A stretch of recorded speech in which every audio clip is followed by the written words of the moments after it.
Hi, everyone. Welcome to this month's edition of Changing the Conversation Around Grief.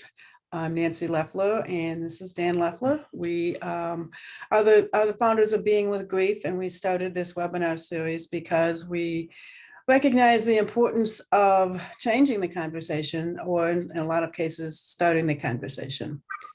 Today, we are really happy to have with us our first guest presenter, Stephanie Sarazin. She and I had connections with each other several years ago and just recently reconnected, and I was just really thrilled to see what she's doing. So Dan is going to introduce her by via her bio, and then we will dive right in. Also, I would ask if you're not speaking, if you would be muted. Thanks. Welcome, everyone. And yes, as Nancy mentioned, sometimes it's starting the conversation, and more importantly, to normalize the conversation conversations that we have around grief, because it's something that is neglected, that we fail to get those conversations started. And it is really our way of breaking through and beginning the healing process. So to introduce Stephanie, she's a writer and researcher with an experiential expert in ambiguous grief. Her work began with her own experience of midlife trauma, which sparked an ambitious journey spiritually and around the world to understand, name, and heal the grief that she found within her. Her efforts revealed the first of its kind definition of ambiguous grief, whereby grief is onset by the loss of a loved one who is still living, and wherein the experience of hope presents as a stage of the grieving process.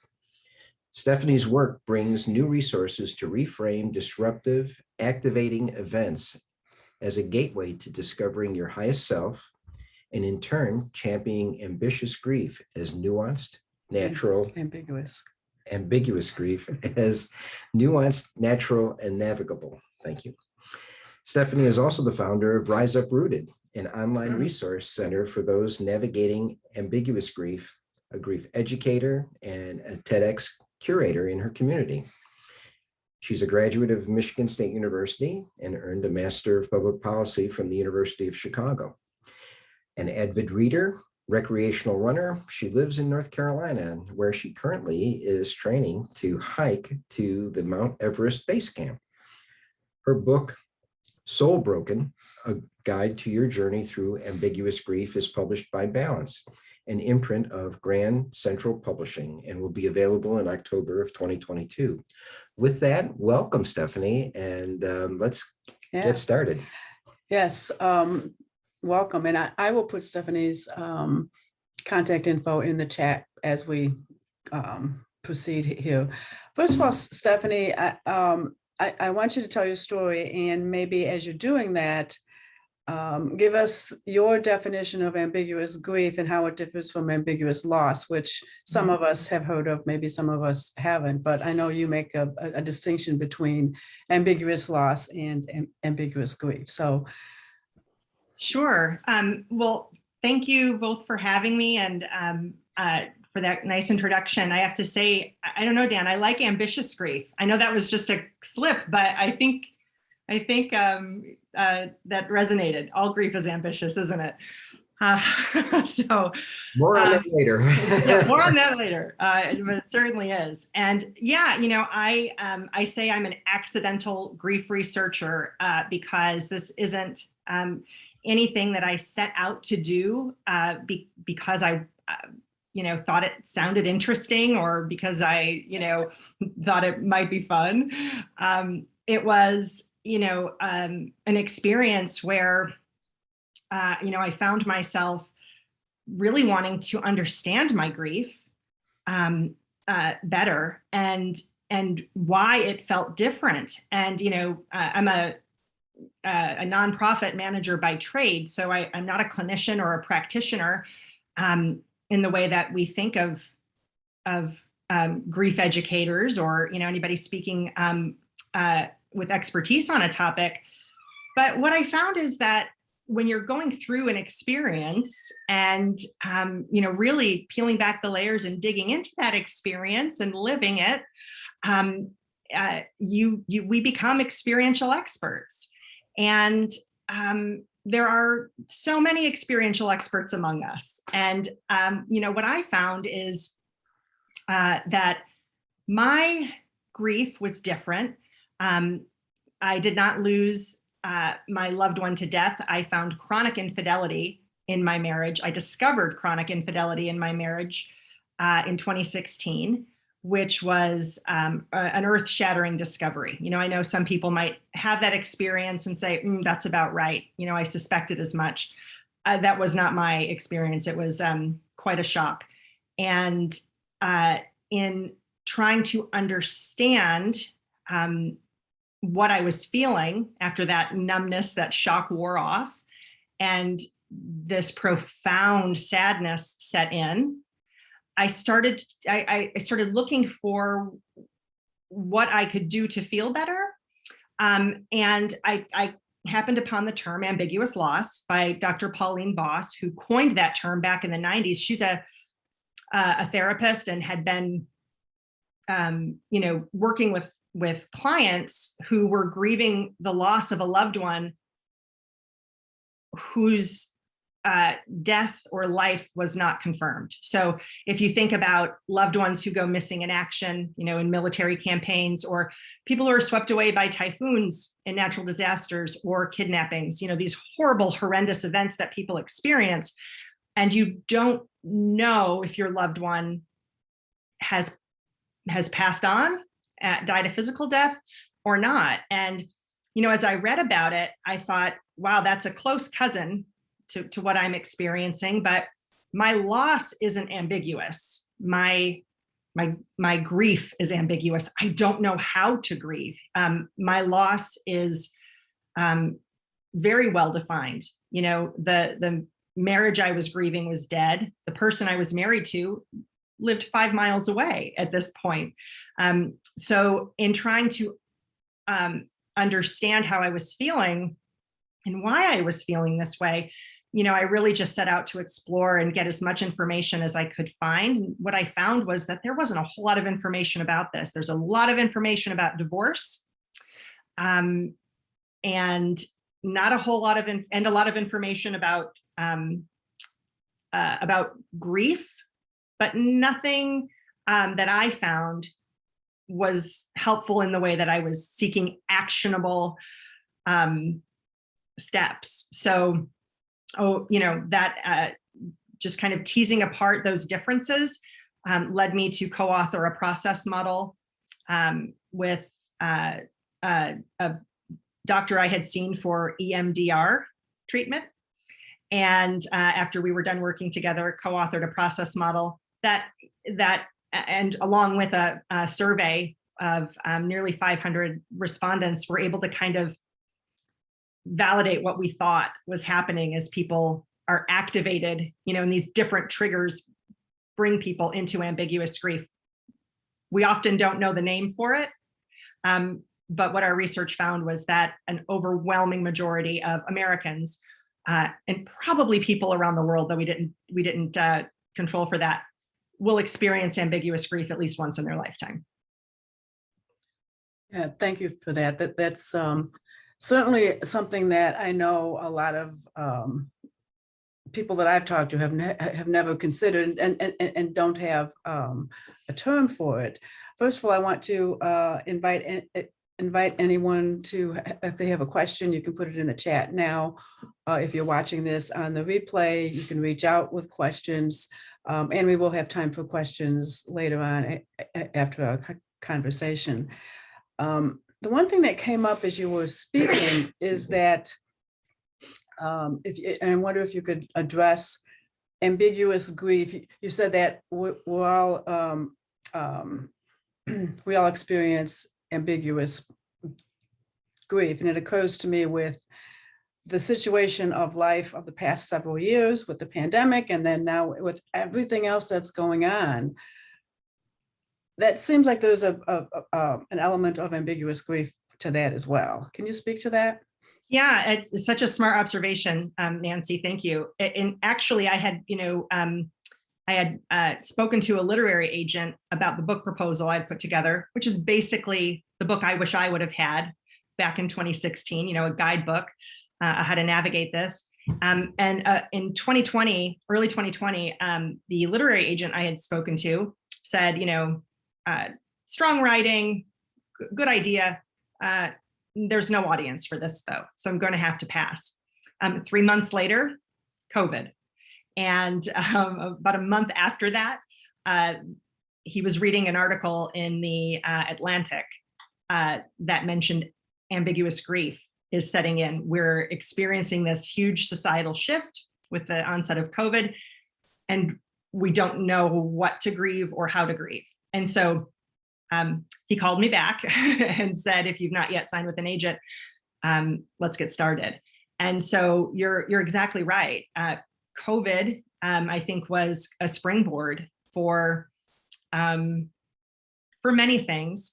And among them was an understanding, and I hope the opportunity to elevate the conversation, to start the conversation, as you said, about this type of grief, and hopefully helping people to acknowledge it and name it. And, can't tame it until we name it, right? So I'm hoping as we're having more conversations among us, that is helpful for folks.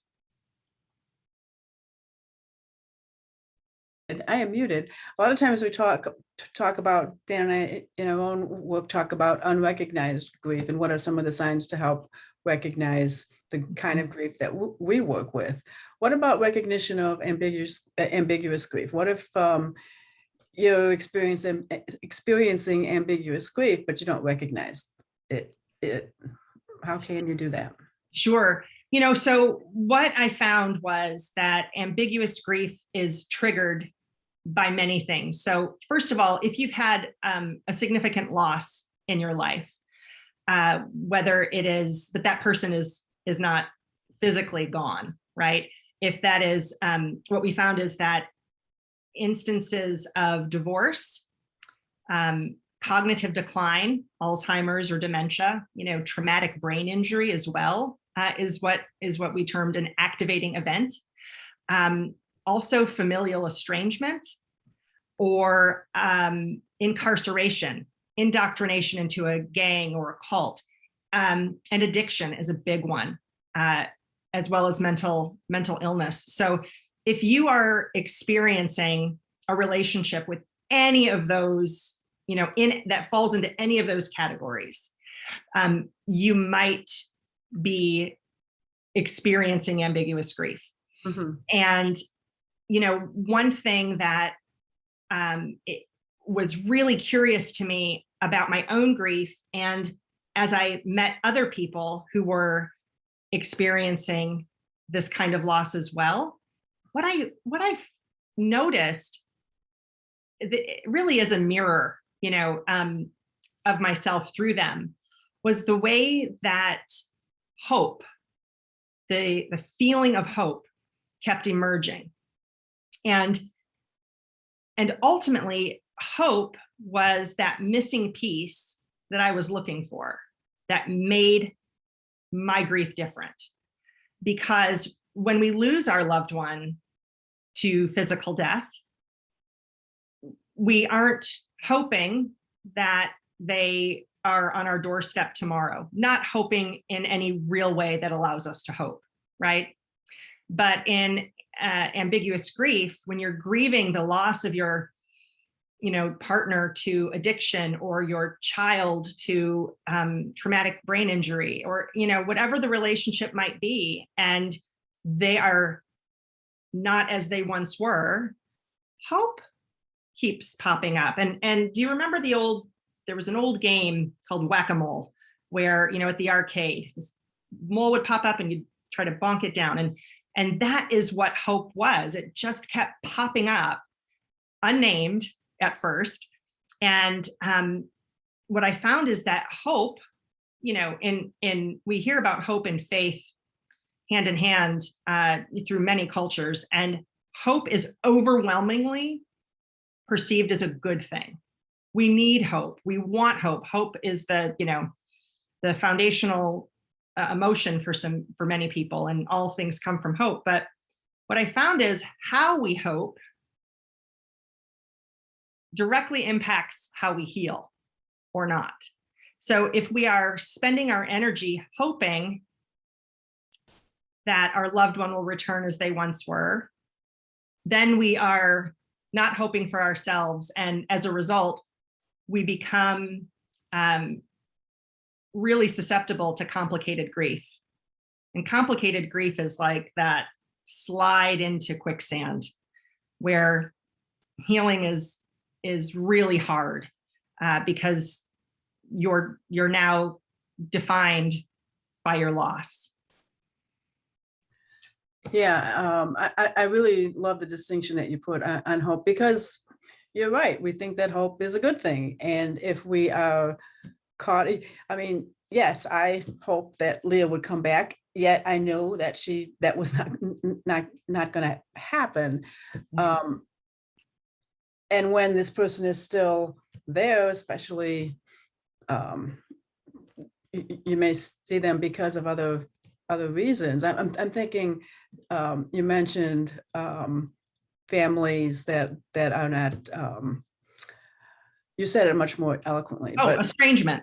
Estrangement, and how that can complicate other grief, even potentially complicate ambiguous grief, or the grief of the death of a loved one, when all of these kinds of griefs are intersecting. And I think that's where things get complicated, as you said, because if there's estrangement in a family and there's a death of a loved one, everybody's not meeting that grief in the same way. And that's when it gets complicated, and it's untangling all of those things that both us and you are talking about, I think.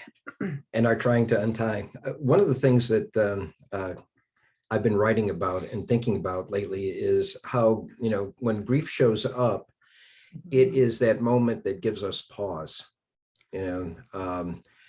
especially in a traumatic event. But it allows you to catch your breath and evaluate your priorities and make a decision, which way do you go? And it's like the aha moment. And I hear what you're saying when you say, the experience of hope, presenting in that gives us that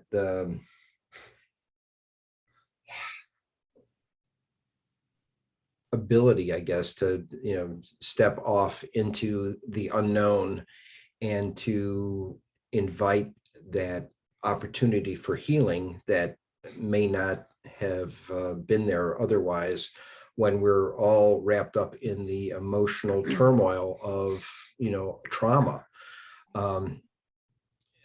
Especially poignant is the loss of children and all the things that are going on in the number of shootings and things that are happening across the country.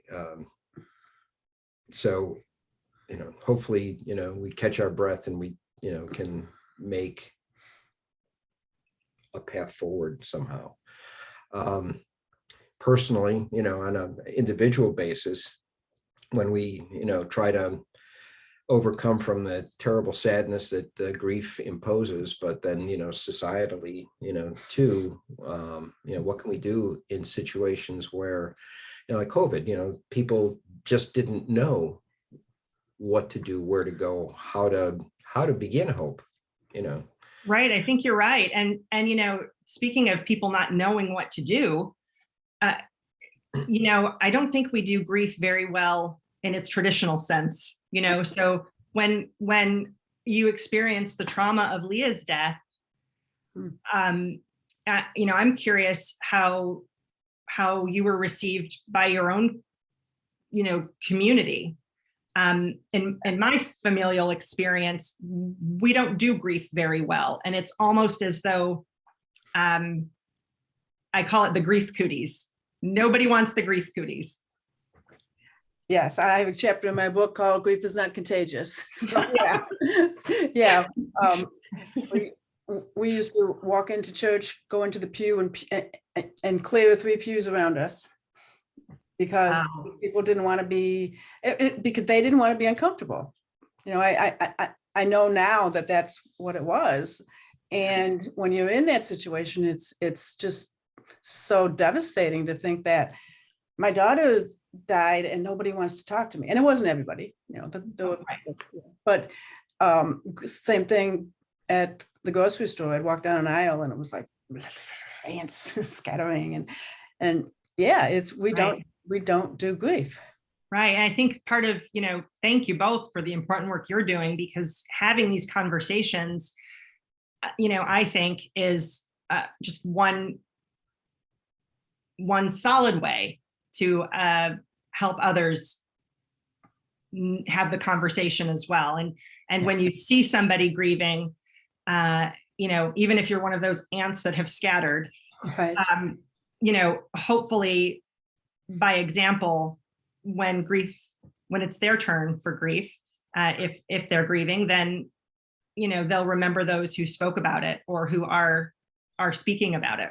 Right. Yeah. That's what we've always said, that our job has been planting seeds, and we've been doing that ever since we started doing this work. And every so often a seed sprouts and someone calls us from many years ago and we start having another conversation. So it's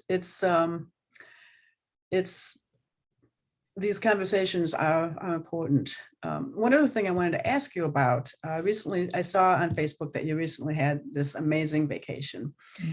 And I know that there was a time right after Leah died that I didn't think I would ever be able to enjoy anything, let alone a vacation again. So I'm wondering if you feel that if you had not met your grief in the way that you did, would you have been able to enjoy this vacation in the way that you did? Oh, what a great question. And this ties back to, Dan, I think what you just said, where, when we find ourselves in grief, it's an opportunity. It's that aha moment, to kind of reflect on our own mortality and our place in life. And, I think that people, this is really oversimplifying it, but it kind of feels like I see people either leaning into their grief or blocking or just putting up a hand. Right. Okay, yes, this is what happened. It is what it is. And, tomorrow is trash day, or I need to go get groceries, and of course it's a much broader spectrum than that. But, in my experience, if you're leaning into your grief, it is a portal. It is leaning into a portal to, to level yourself up in this human experience, if you let it. Absolutely. And it's one growing pain after the next, right? So it's not on the surface, it's not the most comfortable choice to make. Oh. But I just had a wonderful week in the Grand Canyon, a place that was brand new to me. I'd never seen it. And my love of nature is something that was born through my grief. And, I just see the world in a different way. Doing so much grief work is doing personal work. And, right. Yes. And it's exhausting. And yet it's the gifts are innumerable, if we're able to see those. And in the moment, that's, there was a time where joy felt so foreign. It was a once removed emotion. I could remember being joyful, in the months after, the onset of my grief. I would think, gosh, I can't believe I was ever so happy. And I don't know that I'll ever get back to that. It was so foreign because it was so far away. And, now, though as part of my own healing and trying to find ways to feel better, for me, I found a lot of comfort in nature and just being outside and breathing intentionally, and noticing mindfully everything around me. And that's new to me and is a gift of my grief. So seeing the Grand Canyon and kayaking on the Colorado River and, sleeping in a tent under the stars, that is nothing I would have signed up for 6 years ago. And now it's what, is part of, it brings me so much joy. Yeah. Yeah. When you speak about the gifts of grief, I can completely relate, because there was a time when I first started getting little glimpses that presented as gifts, and I thought, well, I don't deserve to have a gift. Oh, I'm in this place of grief. I don't deserve to have a gift. And then that they continued to show up, and I realized that the gifts were the blessings and grace, the exact thing that I needed to continue on this journey that you're talking about. That is not easy. It's not, there was a time when I certainly felt that not choosing to go on the journey would have been so much easier. I could have just gone, pulled the covers up over my head and stayed there. And I'd still be there today. I wouldn't be a part of my granddaughter's everyday life, which is a huge joy. I know you feel the same way, but I don't want to speak for you. That's something that I would not have been able to, there's so many things, but the biggest thing right now is I would not have been able to make the decision to move in 3 months flat and be a part of my granddaughter's life. So yeah, it's and it doesn't take away, it's maybe different for you, but it doesn't take away my grief. I always grieve Leah, and I don't know what that's like in your situation. Yeah, I grieve often. And this is something that as I wrote the book, I found it was something that just kept coming up. It's kind of like right for me when I would have some healing, and I would I hiked to the top of Yosemite's Half Dome in the summer of 2020. And I had such an incredible, overwhelming sense of peace and joy, like right on the mountaintop, literally. And just felt in such communion with the universe and my place in it, and the work I'm doing. And kind of, coming down from the mountain that day felt like, oh, I think I might be done. I think, check the box. I think this might have been my bookend. No. So, whether it's, my guess is whether it's ambiguous grief or grief by death, whatever the grief may be, it's something we carry with us. Yeah. It's just how we're able to carry it going forward. I wrote in the book and said it's a part of us now. Like it's a part of us now, and we can consider it a blemish or a beauty mark. Right. Is it something we want to own proudly or hide? Right. And recovering from grief is something I talked about in my own language for a while, that I was working toward recovery, right?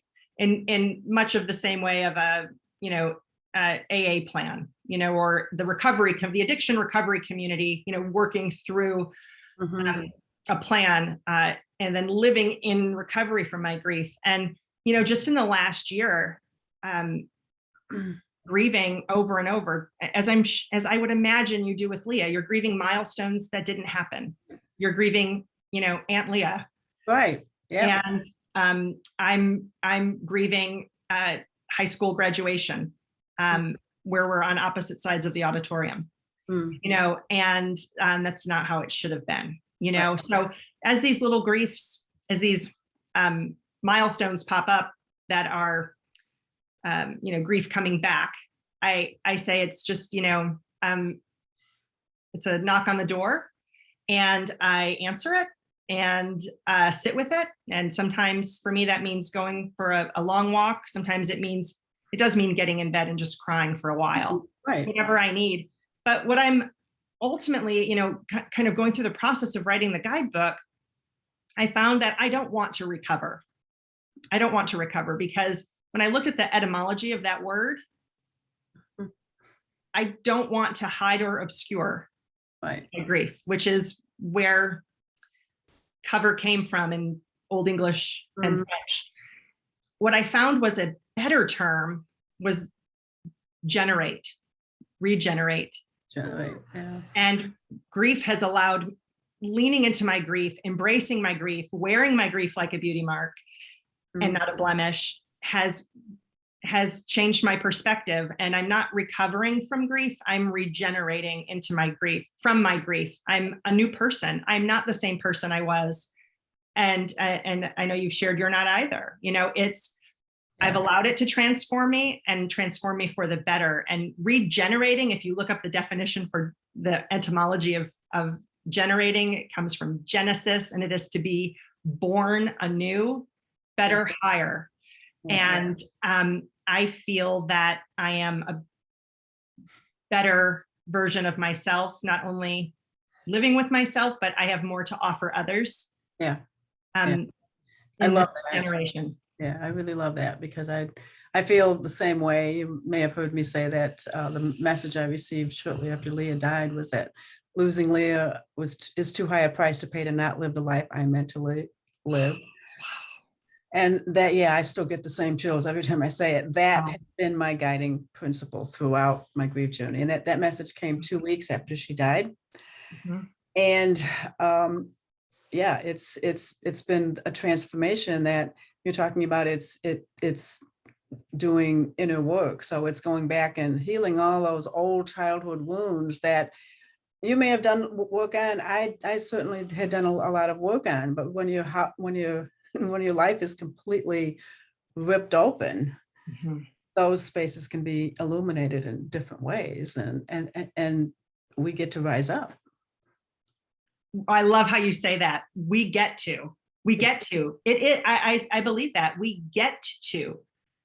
That's what it is. It is a beautiful invitation, delivered in the worst way, but still, if we get to accept it, we get to accept it, right, or not, and make that choice, right? And one of the things that occurred to me as we're talking is that, and we've had this discussion, that traumatic grief, a grief that stops us, in our tracks, is one portal to that transformation. And the reason I think we don't grieve well as a society is that those everyday grief experiences that we have, getting stopped in traffic, spilling a cup of coffee at your desk, what are some of the other examples? Being late for a meeting. Yeah, all those little things, they tend to build up, and we're not going to allow ourselves to express that frustration. So it becomes a layer on our hearts, and it becomes something that until we have that moment of clarity, that moment that stops us short, that we can begin to peel away those things. I know it was particularly important for me as a man to realize that, and to begin that work of peeling away layers to really get at the emotion that I was feeling deeper down, that I had not given myself permission to feel. Hmm. And, Yeah. and, but when you do this work and when you become in sync with it, you know, so that you begin to realize that at each moment is a moment where transformation is possible. That, you know, Yes. we're in each other's presence, and we can make a difference. You know, that's what gives me hope. Absolutely. And you mentioned those little griefs, which when I was going through them, and one that you did mention was not being picked for the Little League game or not being picked for the team in school. And I didn't consider that grief. And I'm sure that if we talk to a lot of people, they wouldn't consider that grief. But it was only after I was doing this grief work for a while that I realized all those little griefs, like you said, are accumulating. And what if we had resources to be able to meet that grief when it occurs in our life, so that when these big things arise, we at least know where to start. Oh, can you imagine teaching equipping our children? You know, if we had as children, you know, my parents certainly did the best they could. Right. I can't think of anybody's parents, you know, amongst my peers or anybody that I can think of in the moment who said, "Oh, it must really be hard to be, you know, excluded from your friend group." Without understanding why. Let's talk about why. Let's talk about it. You know, that's grief. You know, you're feeling grief. These griefs that our kids have growing up. I certainly, I'm a mom of 3, and that's nothing I did prior to this. Yeah, was to say what you're experiencing because you were cut from the team, because your friends aren't speaking to you and you don't know why. You're feeling these emotions. This is grief. Yeah. You know, and what I found is, you know, there are some things we can do that honor ourselves, honor our feelings, and our loss.